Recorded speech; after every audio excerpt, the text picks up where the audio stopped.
शीतला माता कथा। शीतला माता को बासी पकवान का भोग लगाया जाता है। हर साल चैत्र मास की कृष्ण पक्ष की अष्टमी तिथि को शीतला अष्टमी आती है। इस दिन माता शीतला की पूजा और कथा का पाठ अवश्य करना चाहिए। एक गांव में एक ब्राह्मण दंपति रहता था। उनके 2 बेटे और 2 बहुएं थी।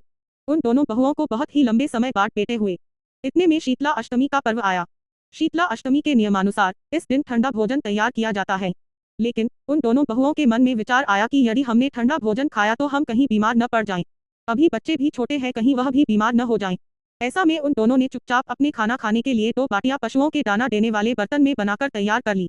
इसके बाद दोनों बहुएं अपनी सास के साथ माता शीतला की पूजा करके घर आई और माता की कथा सुनी। पूजा से लौटकर आने के बाद सास तो शीतला माता के भजन गाने लगी, लेकिन दोनों बहुएं बच्चों के रोने का बहाना बनाकर वहां से घर लौट आई। इसके बाद दोनों से पशुओं के बर्तन से गरम गरम बाटी निकाली और उनके सेवन किया।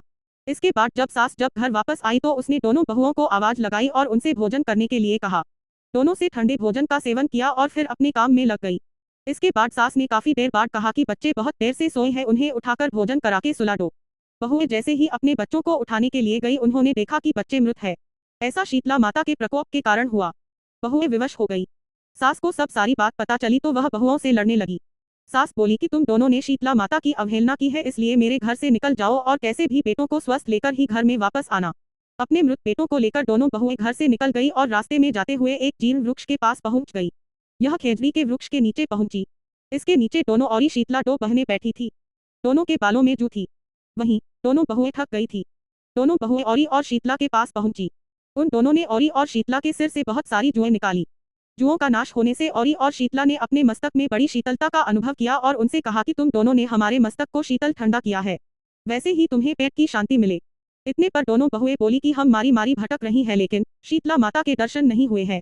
शीतला माता ने कहा कि तुम दोनों से पाप किया है, तुम दुष्ट हो, दुराचारिणी हो, तुम्हारा तो मुंह तक देखने योग्य नहीं है। शीतला सप्तमी के दिन ठंडा भोजन करने के बदले तुम दोनों ने गर्म भोजन कर लिया था।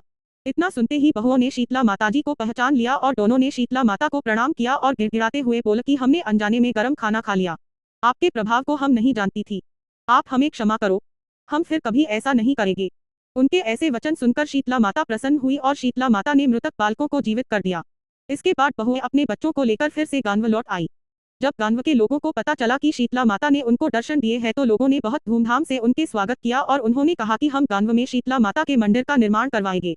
शीतला माता ने जैसे उन दोनों बहुओं पर अपनी कृपा दृष्टि रखी, वैसी हर किसी पर रखें। जय शीतला माता।